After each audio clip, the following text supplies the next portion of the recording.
Nous allons continuer notre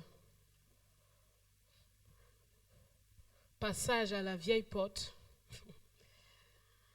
Nous avons vu dimanche dernier Jésus l'enseignant. Nous avons vu aussi ce qui nous instruit par rapport aux relations. Ce soir, nous allons ouvrir nos Bibles dans Matthieu chapitre 6. Matthieu chapitre 6. Nous allons le parcourir et j'espère que nous pourrons entamer la porte de la vallée. Matthieu chapitre 6. Jésus dit ceci. Gardez-vous de pratiquer votre justice devant les hommes pour en être vus. Autrement, vous n'aurez point de récompense auprès de votre Père qui est dans les cieux. Lorsque donc que tu fais l'aumône, ne sonne pas de la trompette devant toi, comme font les hypocrites dans les synagogues et dans les rues, afin d'être glorifiés par les hommes. Je vous le dis en vérité, ils reçoivent leur récompense.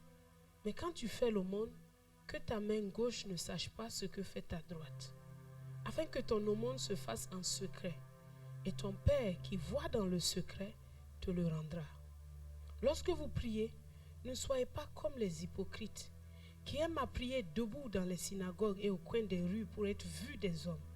Je vous le dis en vérité, ils reçoivent leur récompense. Quand tu pries, entre dans ta chambre, ferme ta porte et prie ton Père qui est là dans le lieu secret. Et ton Père qui voit dans le secret te le rendra. En priant, ne multipliez pas de vaines paroles comme les païens, qui s'imaginent qu'à force de paroles, ils seront exaucés. Ne leur ressemblez pas, car votre Père sait de quoi vous avez besoin avant que vous le lui demandiez. Voici donc comment vous devez prier. Notre Père qui es aux cieux, que ton nom soit sanctifié, que ton règne vienne, que ta volonté soit faite sur la terre comme au ciel. Donne-nous aujourd'hui notre pain quotidien. Pardonne-nous nos offenses, comme nous aussi nous pardonnons à ceux qui nous ont offensés. Ne nous induis pas en tentation, mais délivre-nous du malin, car c'est à toi qu'appartiennent dans tous les siècles le règne, la puissance et la gloire. Amen. Si vous pardonnez aux hommes leurs offenses, votre Père céleste vous pardonnera aussi. Mais si vous ne pardonnez pas aux hommes, votre Père ne vous pardonnera pas non plus vos offenses. Lorsque vous jeûnez, ne prenez pas un air triste, comme les hypocrites, qui se rendent le visage tout défait pour montrer aux hommes qu'ils jeûnent. Je vous le dis en vérité, ils reçoivent leur récompense. Mais quand tu jeûnes, parfume ta tête et lave ton visage, afin de ne pas montrer aux hommes que tu jeûnes, mais à ton Père qui est là dans le lieu secret. Et ton Père qui voit dans le secret te le rendra. Ne vous amassez pas des trésors sur la terre, où la teigne et la rouille détruisent, où les voleurs percent et dérobent. Mais amassez-vous des trésors dans le ciel, où la teigne et la rouille ne détruisent point, et où les voleurs ne percent ni ne dérobent. Car là où est ton trésor, là aussi sera ton cœur. L'œil est la lampe du corps. Si ton œil est en bon état, tout ton corps sera éclairé. Mais si ton œil est en mauvais état, tout ton corps sera dans les ténèbres. Si donc la lumière qui est en toi est ténèbre, combien seront grandes ces ténèbres? Nul ne peut servir deux maîtres, car ou il haïra l'un et aimera l'autre, ou il s'attachera à l'un et méprisera l'autre. Vous ne pouvez servir Dieu et maman.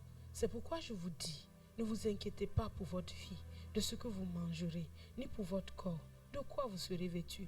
La vie n'est-elle pas plus que la nourriture, et le corps plus que le vêtement? Regardez les oiseaux du ciel. Ils ne sèment ni ne moissonnent, et ils n'amassent rien dans des greniers, et votre Père céleste les nourrit. Ne valez-vous pas beaucoup plus qu'eux?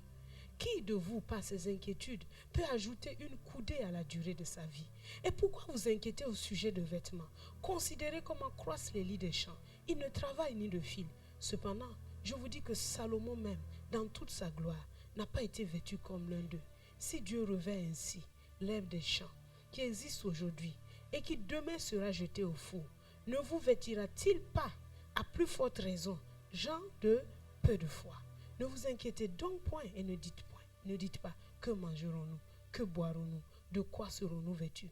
Car toutes ces choses, ce sont les païens qui les recherchent. Votre Père céleste sait que vous en avez besoin. Cherchez premièrement le royaume et la justice de Dieu, et toutes ces choses vous seront données par-dessus. Ne vous inquiétez donc pas du lendemain, car le lendemain aura soin de lui-même. À chaque jour suffit sa peine. Chapitre 7. Affichez-le, on va le lire ensemble. Chapitre 7. 1, 2, 3.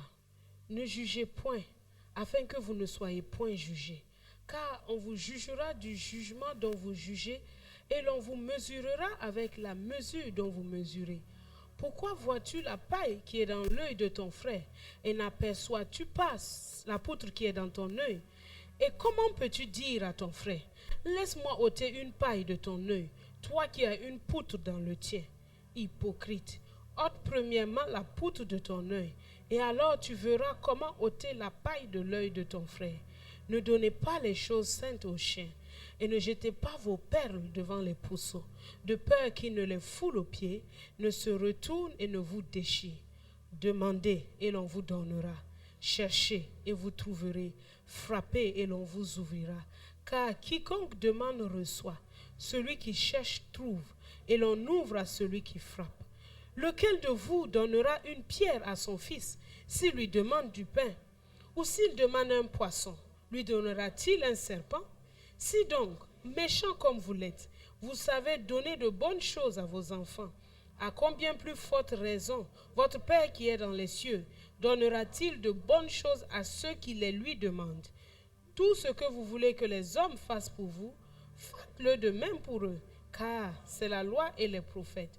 Entrez par la porte étroite, car large est la porte, spacieux est le chemin qui mène à la perdition, et il y en a beaucoup qui entrent par là, mais étroite est la porte, et resserrez le chemin qui mène à la vie, et il y en a peu qui les trouvent. Gardez-vous des faux prophètes.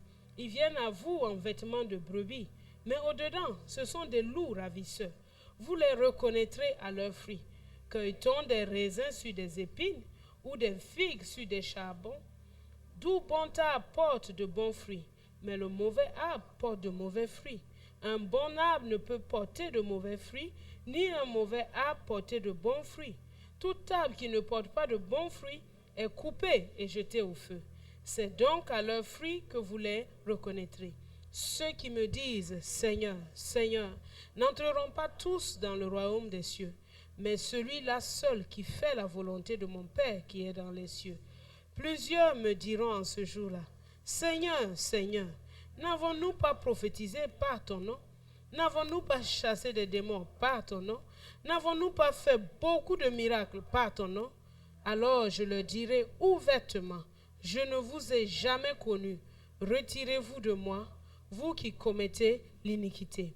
C'est pourquoi, quiconque entend ces paroles que je dis et les met en pratique, sera semblable à un homme prudent qui a bâti sa maison sur le roc. La mer est tombée, les torrents sont venus, les vents ont soufflé et se sont jetés contre cette maison. Elle n'est point tombée parce qu'elle était fondée sur le roc. Mais quiconque entend ces paroles que je dis et ne les met pas en pratique sera semblable à un homme insensé qui a bâti sa maison sur le sable. La pluie est tombée, les torrents sont venus, les vents ont soufflé et ont battu cette maison. Elle est tombée et sa ruine a été grande. Après que Jésus eut achevé ses discours, la foule fut frappée de sa doctrine, car il enseignait comme ayant autorité et non pas comme leurs scribes. Amen. Voilà. Le chapitre 5 nous a beaucoup parlé des relations entre les hommes. Le chapitre 6 nous parle de comment vivre notre foi avec Dieu. Le chapitre 6 nous dit que même si Dieu a commencé à parler de la qualité de nos relations, il dit ensuite qu'il faut que nous sachions faire toutes choses devant le Père Céleste. Parce que si on n'a que les hommes sous notre regard, on va chercher à les impressionner. Mais la Bible dit, les regards sur. Donc, Dans le chapitre 6, on parle de notre justice devant Dieu. Et il parle là-bas de quoi? De l'aumône, de la prière et du jeûne. Donc ça veut dire que ce sont des choses que Dieu prend en considération. Chaque jeûne, chaque prière, chaque aumône, chaque aide que tu apportes, Dieu prend en considération. Et il dit, il faut que tu le fasses de manière à être récompensé. La Bible dit que celui qui s'approche de Dieu doit croire que Dieu est réel, qu'il existe et qu'il est le rémunérateur de ceux qui le cherchent. Donc, quand tu veux pratiquer la piété, la Bible dit, l'exercice corporel est utile à peu de choses, mais la piété est utile à tout. La piété, c'est ça, c'est ce que tu fais pour être agréable à Dieu, pour ce que tu fais devant Dieu, pour lui. Ça, c'est entre toi et lui. Donc, il dit quoi? Entrer dans ton lieu secret. Là, il parle du secret. Ça veut dire le Père voit tout ce qui se passe dans le secret. Tout ce qui se passe dans le secret, le Père le voit. Les pensées, les prières, les aumônes, les jeûnes, le Père le voit. Alors ça, c'est vraiment pratique. C'est vraiment pratique. Parlons d'abord du cas de la prière. Si tu veux prier le matin, tu as des voisins. Tu commences à hurler. Mon ami, il y a un problème. Tu comprends? Il y a un problème. Ou si tu es une épouse, tu t'es levé pour prier, tu vois que ton mari est encore en train de dormir. Tu commences à hurler pour le culpabiliser. Toi, tu dors. Pendant que d'autres sont en train de vraiment faire monter leur dévotion à Dieu. Non, il ne s'agit pas de ça. Tu dois faire en étant conscient que c'est papa qui voit. Et que c'est à papa seul que tu veux montrer la chose. Tu dois être conscient de sa présence. Et si tu vois que ton ambition commence à devenir être, je veux que les gens sentent que je prie, recadre-toi vite. Parce que si tu continues dans cette lancée, la Bible dit, vraiment ils vont voir. Et ils vont commencer à rendre témoignage, vraiment, cet homme-là, c'est un homme de prière. Ah! Quand ils ont dit ça là, tu as déjà eu pour toi. Donc cache-toi. Prie ton Père qui est dans les cieux. Et tu vois que quand ça devient réel, quand tu sais que le Père est là, et que ce n'est pas pour les hommes, il faut que ça soit vrai. Parce que là, tu ne peux pas te cacher, tu ne peux pas commencer à réciter des poésies. Quand tu veux impressionner les gens, c'est là où tu récites des poésies. Mais quand tu sais que tu es devant papa, il voit tout déjà. Donc, la vérité, la prière vraie, elle commence à sortir à ce niveau-là. Ça devient une prière de communion. Tu n'as pas besoin d'hurler sur papa. Tu comprends? Tu as besoin de lui parler. Est-ce que tu vas devant ton papa et tu te mets à hurler pour lui demander quelque chose? Ou bien notre Père Céleste est sourd. Il est un peu dur d'oreille. Non. On n'a pas besoin d'hurler.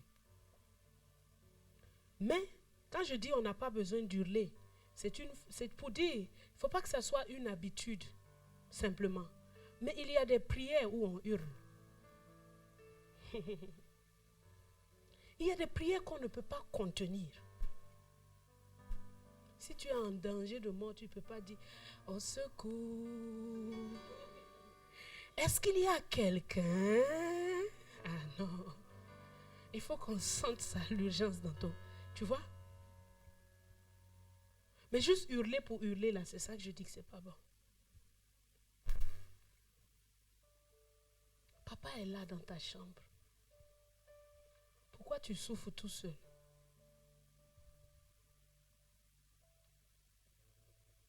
Pourquoi tu ne lui parles pas? Il dit qu'il a une récompense. Pourquoi tu ne communies pas avec lui? Jésus vient t'enseigner. Jésus, on dit, il monte sur la montagne, il prie toute la nuit. On ne sait même pas ce qu'il a dit. Mais les disciples, un jour, ils ont dit, enseigne-nous. Ça veut dire qu'ils n'entendaient pas ce que Jésus disait tout le temps. Ils ont dit, il faut que tu nous dises comment tu fais. Donc, développez la prière de communion avec Dieu. Développez la prière où vous savez que papa est là. Il n'est pas absent. Il est là à côté de toi. Tu pries ton Père qui est dans les cieux, mais ton Père est aussi là. Cultivez cette vie secrète. Parce que la puissance, votre fermeté, la confiance de votre vie se trouve là, dans votre vie secrète. Si vous n'avez pas une vie secrète avec le Père, il n'y a pas de force en vous. Si vous n'avez pas une vie secrète avec le Père, le jour où la tempête vient, vous êtes balayé. Parce que Jésus a dit, c'est la somme de tous ces enseignements-là. Quand on met ça en pratique, c'est comme si on a creusé profondément. Donc tout ce qu'on a dit, plus ça, c'est important. Ne prie pas comme si c'était une religion. Ok, un chrétien doit prier. Si tu pries comme ça seulement, tu passes à côté de quelque chose. Il y a dans ton cœur quelque chose qui brûle, non? Pourquoi tu ne parles pas à papa?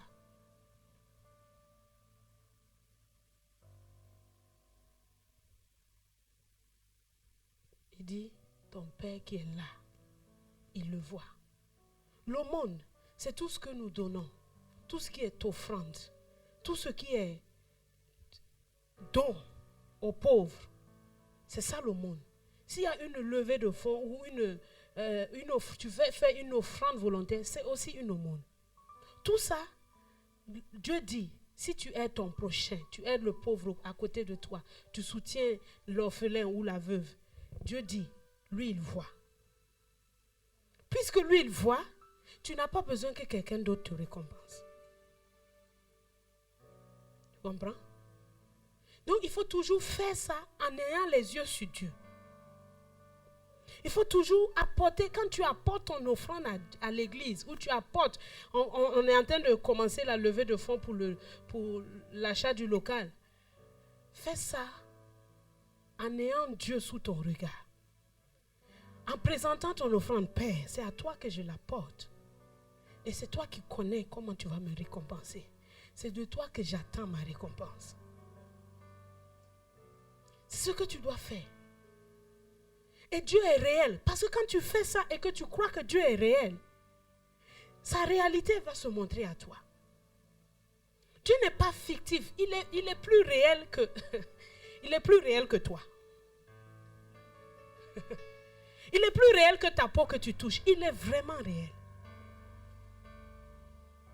Donc, fais ton aumône en ayant Dieu sous ton regard. Il parle de la prière, il parle du jeûne. Il dit si tu jeûnes, des choses simples. Si tu jeûnes, lave tes cheveux. Parfume-les bien. Il dit parfume-toi. Parce que quand on jeûne, si c'est un jour, si c'est 12 heures de jeûne ou 18 heures de jeûne, on ne le sent pas. Mais si tu jeûnes plus de 2 jours, ou même une journée entière, le corps commence à sécréter de mauvaises odeurs. Ça fait partie de la vie du jeûne, disons. Parce que tu n'as rien mangé, ta bouche va sentir mauvais. Donc Jésus dit quoi? Lave ton visage, brosse-toi les dents souvent. Oui. Oui. Il ne faut pas pulvériser les gens à côté de toi avec tes gaz toxiques. Tu comprends? Il y a des femmes quand elles jeûnent là. Quand le mari s'abonne, oh, je suis sur la montagne. Quelle montagne? C'est laquelle? C'est Sion ou bien c'est Sinaï? Tu sais quelle montagne? Est-ce que tu lui as demandé? Tu lui as demandé autorisation. Si tu ne lui as pas demandé autorisation, tu ne peux pas lui dire non.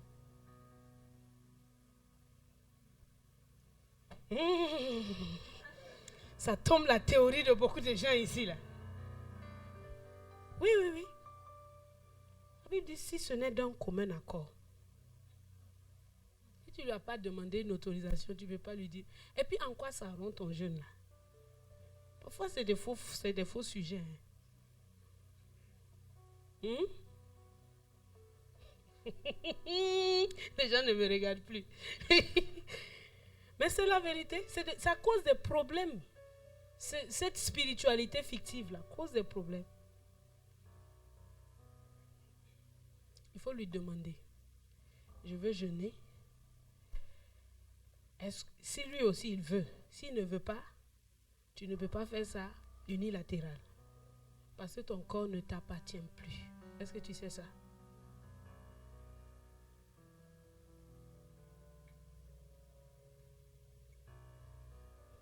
Voilà. Et quand le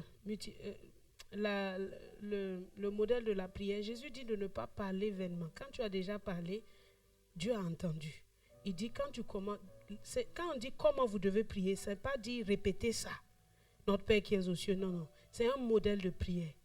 C'est pour nous montrer que nous devons commencer par louer Dieu, reconnaître notre Père qui est aux cieux. Reconnaître que c'est lui. Par exemple, si tu es en train de vouloir demander à Dieu, je ne sais pas moi, quel exemple je peux donner? Une quoi? Bon, il a dit d'abord de chercher le royaume et la justice. Donne-moi un autre sujet. Donne-moi un autre sujet. Un autre sujet, hein?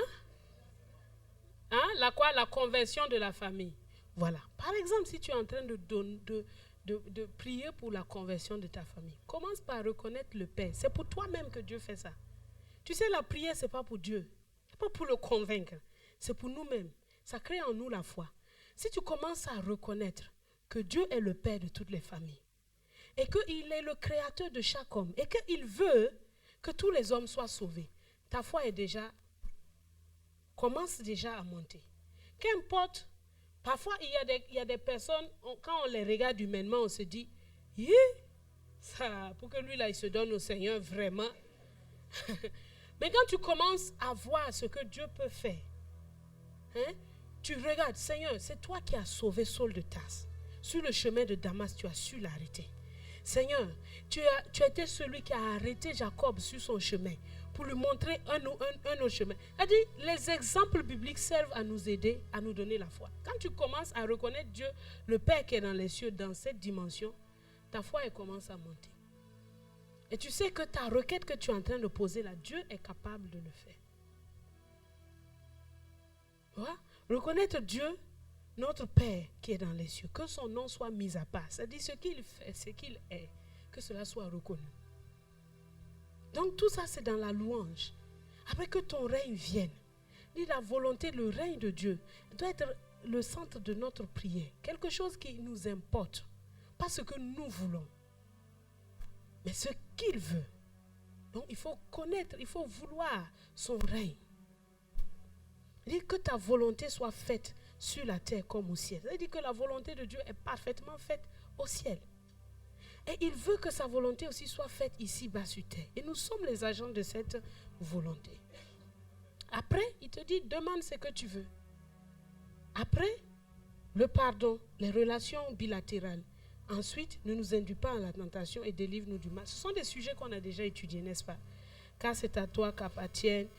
Tu termines encore par la louange. Tu vas voir que si tu entres dans la présence de Dieu par la louange, même si tu étais entré chargé, si tu as loué le Seigneur, le temps que tu arrives pour demander là même, tu es déjà satisfait. Parce que Dieu sait ce que la prière fait en nous. Elle travaille en nous. Voilà. Et donc, pour terminer, les trésors. Il dit de ne pas nous amasser des trésors où sur la terre. Sur la terre. mais de les amasser au ciel.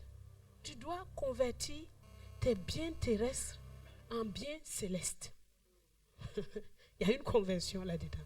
Tu dois convertir ça. Parce que si tu ne convertis pas et que tu amasses terrestrement, tu vas permettre à ton cœur de s'attacher aux choses de la terre parce que ton trésor se trouve où? Sur la terre. Mais si tu apprends à mettre ton trésor au ciel,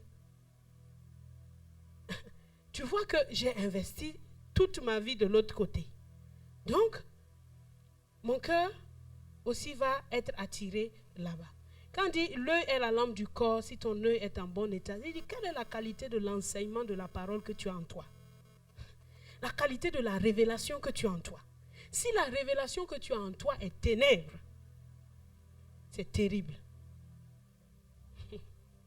C'est terrible. Si la compréhension de la parole de Dieu que tu as en toi est ténèbre, waouh, c'est terrible. C'est pour ça que Paul parle beaucoup de mauvaises doctrines, de fausses doctrines. C'est les pires dangers des chrétiens. Le diable a déjà été vaincu.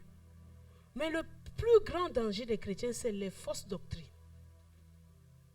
Et si tu crois à ça, ta vie rentre dans les ténèbres alors que tu as pourtant été racheté. Tu vois que les choses n'avancent pas comme elles doivent avancer en toi. Dieu n'a pas la place de rayonner en toi. Comme ceux qui pensent qu'il faut qu'ils pilent le diable. Tu vas piler le diable où? Dis-moi, il y a quel mortier assez grand pour que tu le rentres dedans et puis tu le vois où? Tu penses que pour le temps que tu lèves ton pilon là, lui il est parti.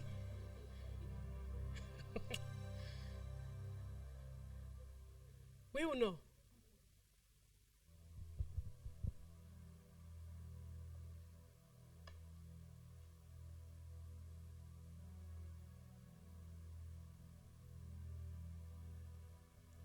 Après, il nous dit combien nous devons nous attacher à Dieu.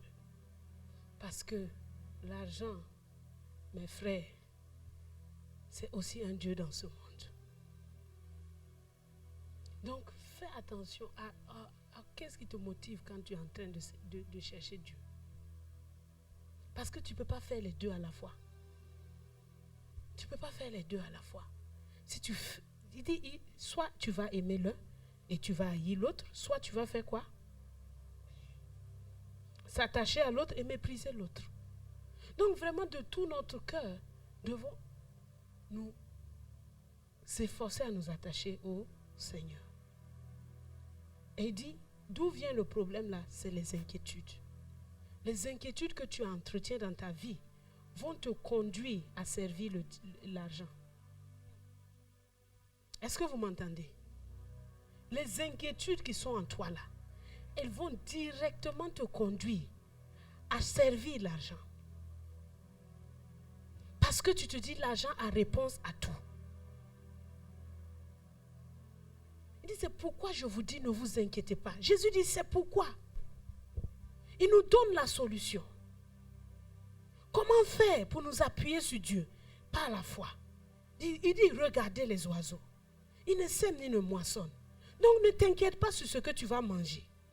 Il dit regarde les herbes des champs. Ils ne filent pas. Mais Salomon même qui était roi, Dieu ne l'a pas vêtu comme ça. Donc ne t'inquiète pas de ce que de quoi tu vas te vêtir. Les inquiétudes, mes amis, ce sont des choses que nous devons bannir de nos vies. Vraiment. Ce n'est pas de l'amusement. Ce n'est pas être responsable qu'être inquiet. Non, non, non. Être inquiet, c'est attirer, c'est se mettre sur une ligne qui va nous conduire vers la quête de l'argent et non la quête de Dieu. Les inquiétudes. Dis si tu as le vêtement et que tu as la nourriture, ça suffit. Oui ou non? Mais les inquiétudes, je dois, il faut que. Donc ce n'est plus Dieu qui devient la personne que nous recherchons. Parce qu'on dit, ils ont, par la foi, ils n'ont pas obtenu ce qui leur était quoi? Promis. Et ils ont salué de loin. Mais nous avons vu que eux tous, ils ont obtenu Dieu. Abraham a obtenu Dieu. Isaac a obtenu Dieu. Tous les autres. Donc Dieu doit être notre focus. Dieu doit être notre focus. Ne vous laissez pas envahir par les inquiétudes. Il est bon d'être sage dans la vie. Il est bon d'être prospère. Il est bon de ne manquer de rien. Et ça, c'est ce que Jésus est venu faire pour nous. Mais il ne veut pas que nous placions notre intérêt là-bas. C'est pour ça que de la porte de l'enseignement, il t'amène à la porte de la vallée. À la vallée là, il n'y a rien là-bas. J'ai dit à Dieu, mais attends, sur la montagne de Sion, et tu parles de vallée. Il dit oui, oui. La montagne de Sion, mais il y a une porte de la vallée, qui est notre 4e porte. La porte de la vallée, c'est la porte où après t'avoir enseigné, nous avons lu le chapitre 7, ne jugez pas, vous comprenez déjà ce que la Bible a dit. La porte de la vallée, c'est qu'après t'avoir enseigné, tu es très enthousiaste sur les grandes choses que Dieu va accomplir avec toi. Vraiment, ton cœur est bouillonnant. Non, tu es trop content. Tu sors et tu proclames partout que vraiment, je sais qui je suis. Je marche dans la faveur. Je marche dans la gloire. Non, la gloire de Dieu rayonne sur ma vie. Il ne faut pas t'amuser avec moi. Tu fais ça pendant quelques semaines, quelques mois, peut-être même plusieurs années. Et tu vois que le bon berger, il te conduit dans un chemin qui n'a rien à voir avec ta proclamation. Rien à voir. Tu dis, mais attends, ça c'est la honte que tu es en train de vouloir me mettre. Il dit, oui. Il y a quelque chose que je veux faire en toi. La porte de la vallée, mes amis. Il n'y a aucun chrétien qui ne puisse ne pas passer par cette porte. Ça n'existe pas. Les vieux comme les nouveaux, ils doivent passer là-bas régulièrement. Donc ne sois pas étonné quand tu passes par la vallée. Ne sois pas étonné. C'est le bon berger qui t'a amené là-bas. Il dit, allons un peu, allons dans la vallée. Il y a quelque chose que je veux faire en toi.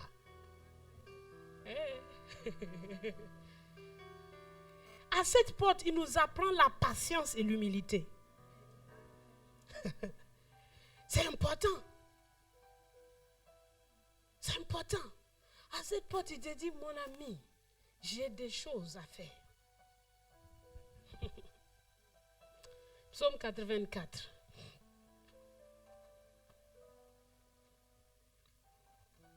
Vous savez, Jésus le bon berger, il peut aujourd'hui t'emmener par la porte des brebis et puis demain, il t'emmène à la porte de l'Orient. Il fait comme il veut. Donc, on a une suite là, mais lui, c'est le berger. Il sait ce qu'il fait. Psaume 84. Regardez ce que le Seigneur fait. On dit, verset 2, que tes demeures sont agréables, sont aimables. On a dit que la montagne de Sion, c'est là où Dieu demeure, n'est-ce pas? Éternel des armées. Mon âme soupire et languit après les parvis de l'Éternel. Mon cœur et ma chair poussent des cris vers le Dieu puis vivant. Le passereau même trouve une maison. Vous voyez? Là,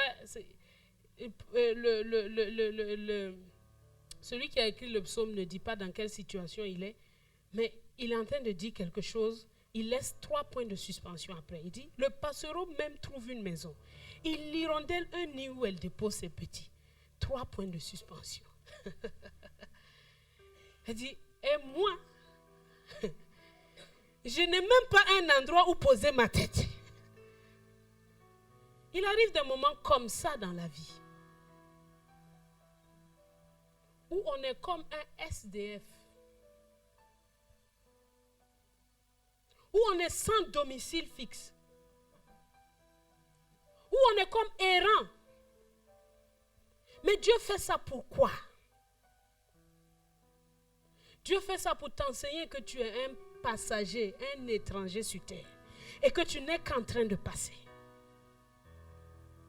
Il fait ça afin que tu ne t'attaches pas au terrestre plus qu'au céleste. Il a dit aux enfants d'Israël, quand vous allez entrer dans la terre promise, une fois par an, vous allez faire ce qu'on appelle la fête des tabernacles. Vous allez sortir de vos maisons cossues là.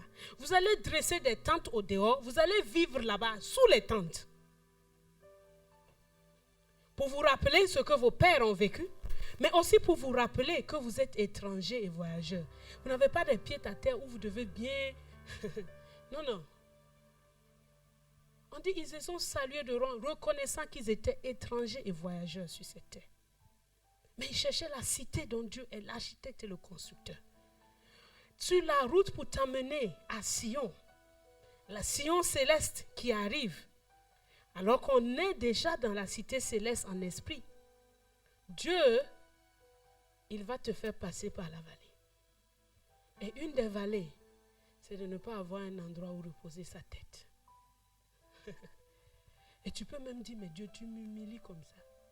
Dis oui, tu es qui au fait? Tu es qui?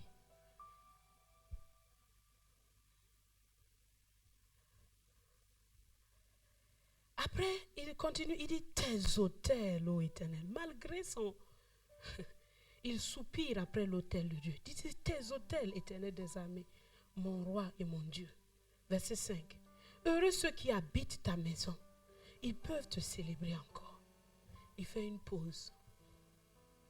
Ensuite, il dit, heureux ceux qui placent en toi leur appui. Ils trouvent dans leur cœur des chemins tout tracés. Et lorsqu'ils traversent la vallée de Baca, ils la transforment en un lieu plein de sources. Et la pluie la couvre aussi de bénédictions. Leur force augmente pendant la marche et ils se présentent devant Dieu à Sion. Éternel, Dieu des armées, écoute ma prière. Prête l'oreille, Dieu de Jacob. Ceux qui placent en Dieu leur appui trouvent dans leur cœur des chemins tout tracés. Et quand ils traversent la vallée de Baca, la vallée des pleurs, la vallée des larmes, ils la transforment. Ils là, c'est qui? Ceux qui traversent là. Ceux qui ont placé leur confiance en Dieu là, peuvent transformer la vallée de Baca en un lieu plein de sources. Ce n'est pas Dieu qui transforme la vallée pour toi. C'est toi, ta foi et ton appui, ta confiance en Dieu. Tu la transformes en un lieu de sources. Beaucoup de gens restent dans la vallée de Baca parce qu'ils n'apprennent pas à s'appuyer de toute leur force sur le Seigneur. Ils n'apprennent pas, ils s'appuient un peu, après ils s'appuient sur autre chose. Et ça casse, il faut recommencer.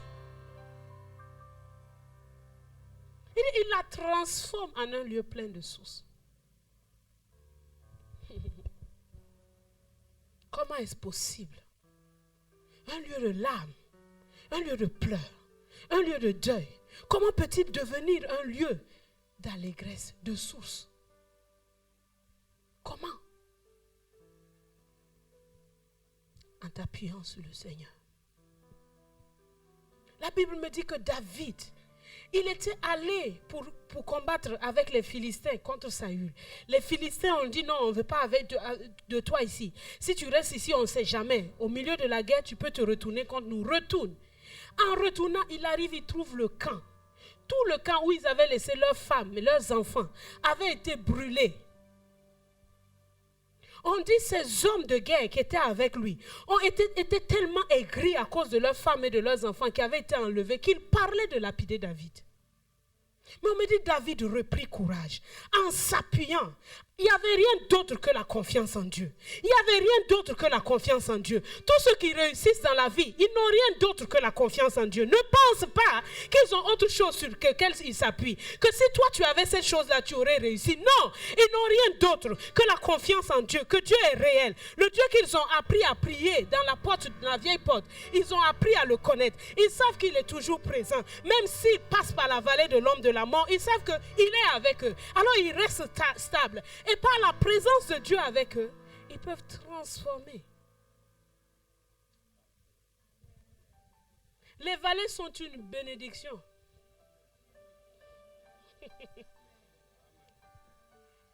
Je ne regrette aucune vallée de ma vie. Aucune. Parfois je dis à Dieu, si c'était à refaire, c'était dur, hein, mais on va encore faire ça. Parce que le fruit que ça m'a apporté, rien ne pouvait m'apporter ça. Et rien. Écoutez-moi. Écoutez-moi. Dieu est bon. Il faut que vous le sachiez.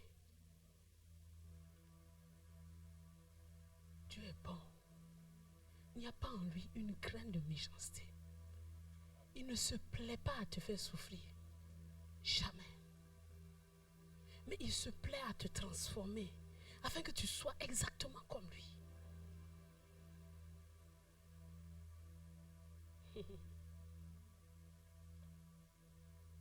Il y a eu plusieurs vallées dans ma vie, mais je vais en parler d'une seule aujourd'hui. La vallée de l'attente des enfants. C'était une vallée. Le 23 passé, nous avons fait 9 ans. Fêté 9 ans. J'étais contente. Et il n'y a aucune peine à moi.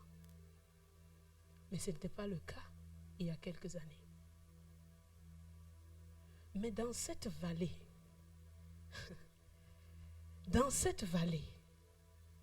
parcours après parcours, que des pépites d'or. Que des pépites d'or. Dieu a fait sortir. En creusant, en fouillant au plus profond de mon être. Mais que des pépites d'or. Et je ne regrette rien. Vous comprenez? Dans cette vallée, il m'a appris que rien ne peut me détruire. Il m'a appris que je peux tout. Il m'a appris que la honte, la confusion, ce n'est pas mon partage. Dans cette vallée, il m'a appris à m'appuyer sur lui. Il m'a appris à aimer. Il m'a appris à me réjouir. Il m'a appris tellement de choses que si aujourd'hui on veut dire recommençons, je ne dirais pas faisons autrement. C'est peut-être étonnant, mais c'est ce que je dis. Parce qu'il n'est pas un homme pour mentir. À quoi ça sert d'avoir des enfants et de garder la pourriture en toi? Ça sert à quoi? Ça sert à quoi? Parfois ça me fait tellement rire. Je dis à Dieu, maintenant j'ai des enfants, petits enfants. Ah, toi aussi tu exagères. Hein? Il dit c'est ce que je fais.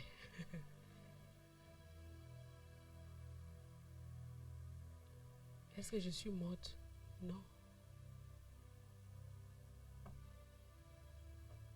Mais la gloire de Dieu a pu se manifester dans certains aspects de ma vie à travers la porte de la vallée.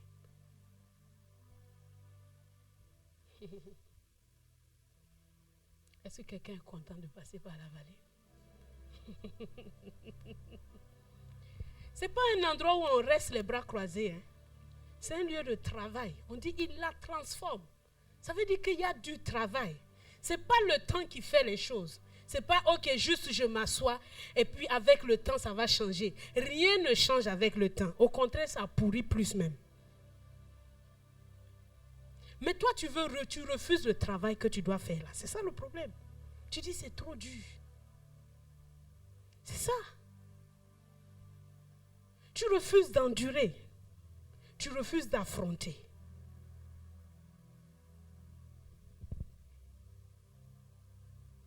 Qui est celui qui marche comme ça et puis il cueille de l'or par terre? Ça existe? On dit l'épreuve de votre foi, plus précieuse que l'or périssable. C'est comme si on t'a mis dans un feu. Oui, c'est vraiment un feu. Il est même en train de te tourner, faire... Mais il sait que tu n'es pas un michoui. Tu comprends? Tu n'es pas un michoui. Il dit, mais Dieu est en train de me faire michoui. Non, non, tu n'es pas michoui. Tu es une terre où il y a de l'or dedans. Il purifie, il met de côté les scories afin que l'or brille.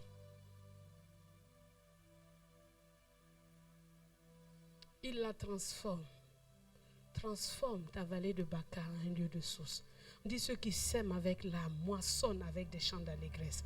Ceux qui partent au champ en pleurant, en portant la semence, reviennent avec des cris d'allégresse en portant les gerbes. C'est ainsi que Dieu fait. Il n'y a aucun cultivateur qui va te dire, j'avais ma semence, je suis resté devant ma semence, j'ai prié devant ma semence, j'ai vraiment intercédé, et puis ça a produit et puis j'ai eu 100 kilos. Non. Non, il l'a semé. Donc ça a dû mourir.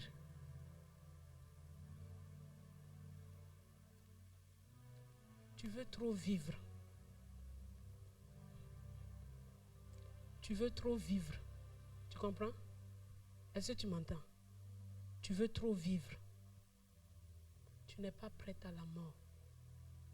Mais sans la mort, il n'y a pas de résurrection.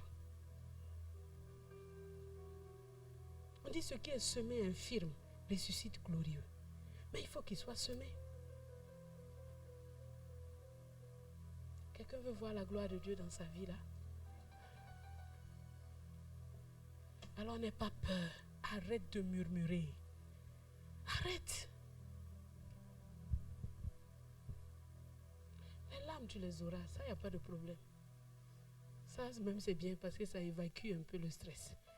Si on ne pouvait pas pleurer, c'était grave. Hein? Heureusement que Dieu nous a donné des larmes. Mais après les pleurs, et toi, il ne peut rien me donner de trop dur pour moi. Je puis tout par celui qui me fortifie. Ce n'est pas trop dur. Je peux y arriver. Je peux réussir. Je peux exceller. Je peux triompher. Je peux enjamber ce truc. Je peux passer comme dans un tunnel. Il y a un message qui est resté dans ma tête quand on faisait les 3 cultes. Il y avait un 3e culte au pasteur après. J'ai dit, si tu n'enjambes pas la montagne, il faut la transpercer. Ou tu la contournes. En tout cas, la montagne doit disparaître. Dieu a fait de plusieurs ici des traîneaux aigus garnis de pointes pour balayer les montagnes qui se trouvent devant eux. Mais tu penses que tu n'as pas assez de force. C'est ça le problème. Pourquoi tu ne crois pas en celui qui est en toi? Il dit Dieu ne donnera rien qui soit au-dessus de nos forces. Est-ce que Dieu est un menteur? Non. Cette situation que tu traverses n'est pas plus forte que toi. Elle n'est pas plus forte que toi. Tu es plus fort qu'elle. Tu peux la manger. Tu peux la broyer. Tu peux la réduire en poudre. Fais que ça devienne quelque chose d'inexistant et même la transformer.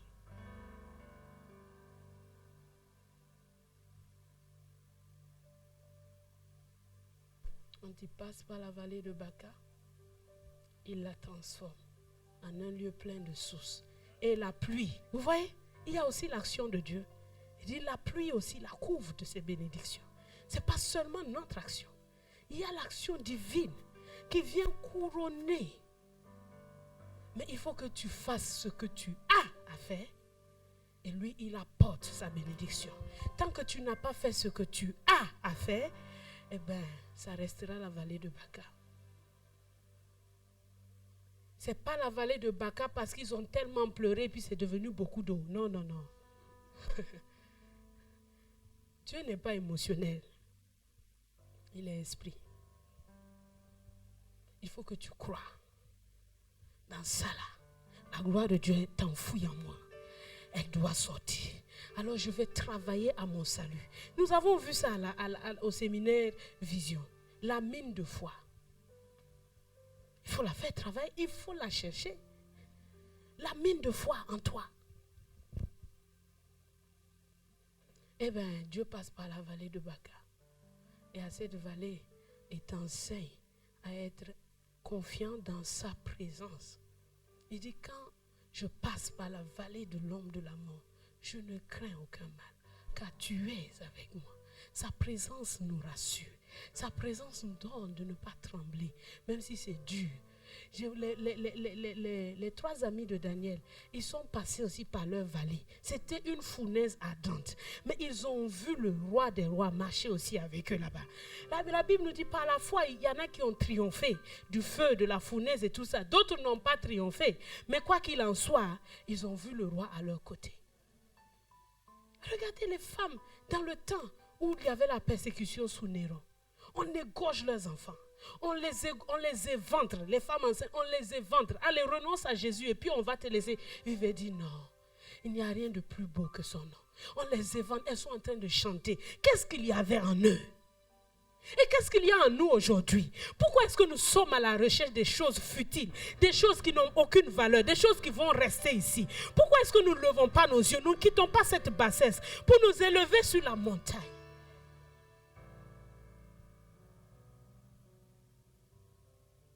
Nous sommes de la même nature que... Il y avait aussi de l'or en ce temps-là. Il y avait aussi tout ce que nous pouvons chercher.